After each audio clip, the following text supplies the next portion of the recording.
Hey guys, Cam15 back with another video for you guys. Back with another episode review of a new anime for you guys, and we are here gonna be talking about Mistress Kanan.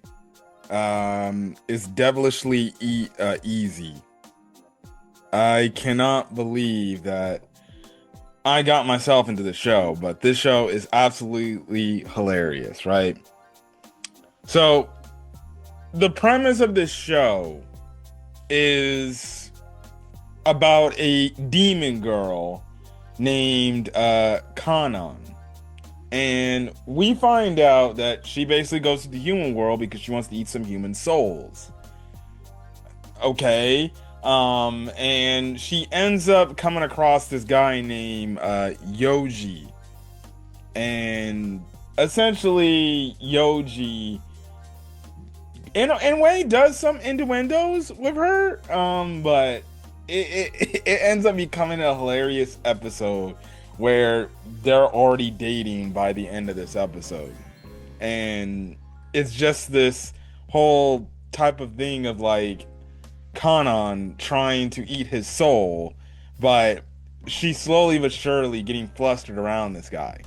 So, look, this show is absolutely funny and it's absolutely hilarious. I was watching the episode and I just enjoyed all this. Now, yes, you get your typical trope of like, oh, this girl character just is just she can't just say what she feels and everything sometimes, and it's like, okay, yeah, but in a weird realm, or in a realm, it's basically kind of like I guess her understanding humans a little bit more, and I would take it by the end of this season or the show, she's going to accept humans and kind of say like, you know what, maybe I shouldn't eat their souls. Maybe they're not too bad, right? And obviously she's gonna grow and actually fall in love with Youji. But you had the episode start off where she's just like, all right, she's controlling Youji and she's going to use him to eat his soul. And she was observing different human souls, right? And he apparently has this like super special one. Like they show like the other humans had like blue fire, I guess blue souls, and then Yoji had this green soul, which was something yummy to her. So she kind of controls him to get him to basically go up into the same room, and it ends up into a point where he's like, "Oh, you want to do it? Okay, let's go, let's do it." And this man starts stripping his clothes down. Now, at first, Kanan is like, you know, technically, if I do the deed with him, it'd be easier for me to eat his soul.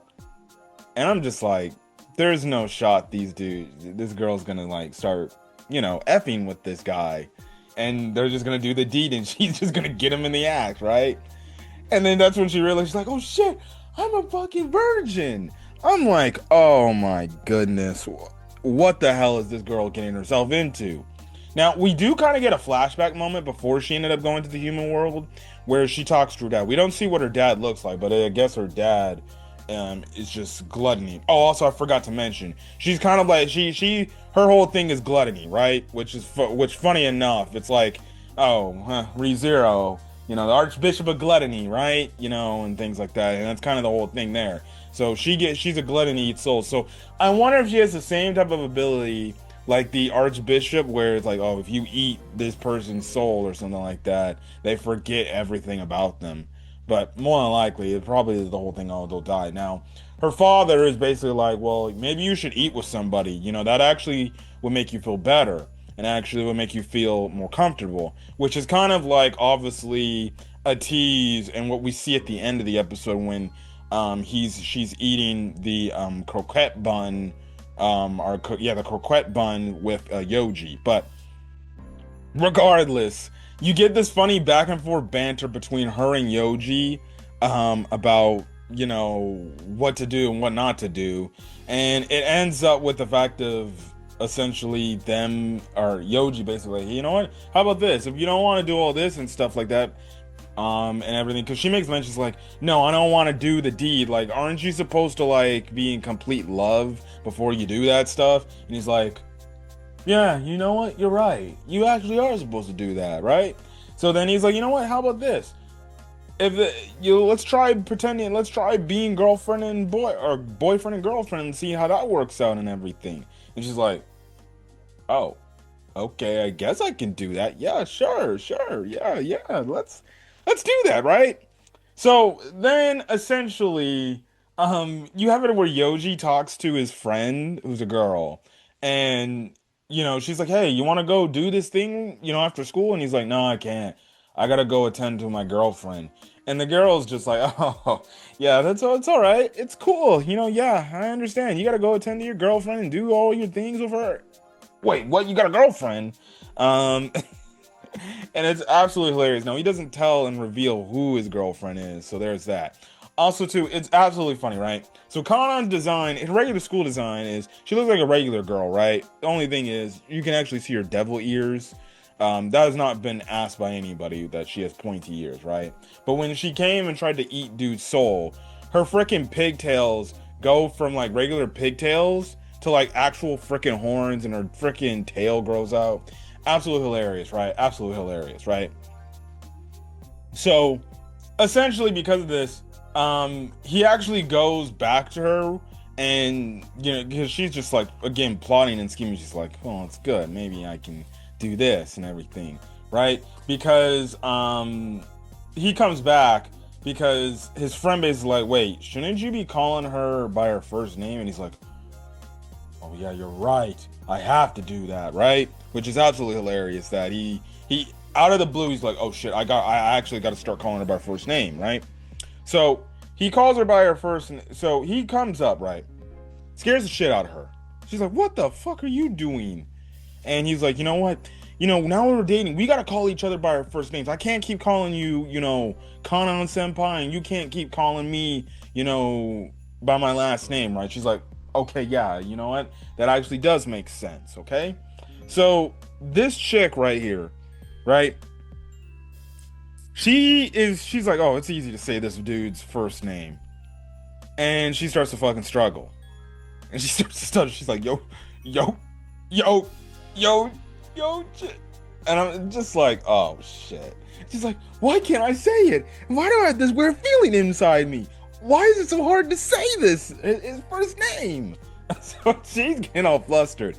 This man starts calling her name, saying her name, easy as that.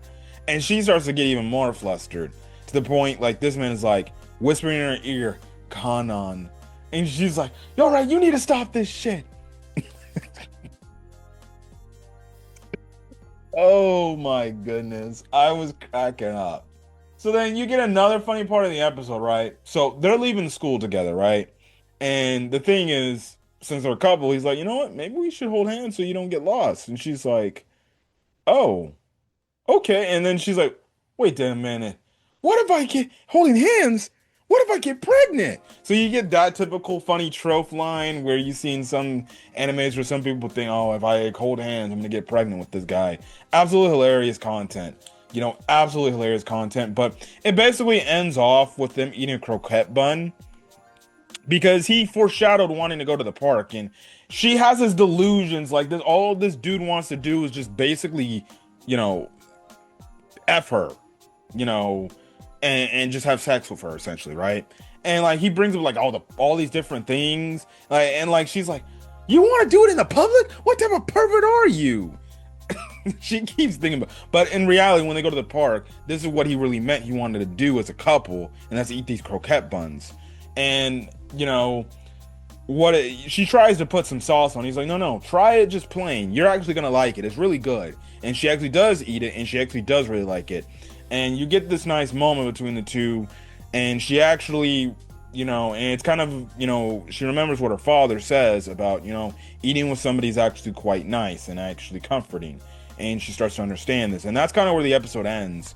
But I take it, as the episodes progress, she's gonna do her best to try to get him to break so she can apparently eat this dude's soul. But this dude's gonna do all these things, and it's gonna get her to get all flustered and everything. And slowly but surely, she's more than likely gonna start, and it's clear there's some instance or some hint that she does like him, like Yoji, But I think as the show continues to go on, this is when she's gonna legitimately start to fall for him, and she's gonna not want to eat his soul. She's gonna want to probably by the end of this actually try to probably kiss him, right? So, solid start. Really funny show. This is definitely gonna be the romance comedy show of just epic proportions. And I think the actress that, or I think the person that voice acts Kanan, I think it's Kaguya's voice actress. The voice actress who does Kaguya and Kaguya Some Love Is War. Which, if that's the case, and that's an absolutely perfect role because if you watch that show, you see how flustered Kaguya can get. So there's that. I do kind of hope that this is one of the show that actually does get an English dub at some point because I think this would be a funny show to see a dub for. But anyways, if you guys like the video, leave a like, put in the comment section your thoughts, hit the subscribe button if you want to get more. Mistress Kanan is devilishly easy episode reviews and things like that. But till then, guys, catch you guys in the next video, and I will see you guys later. Till then, guys, peace.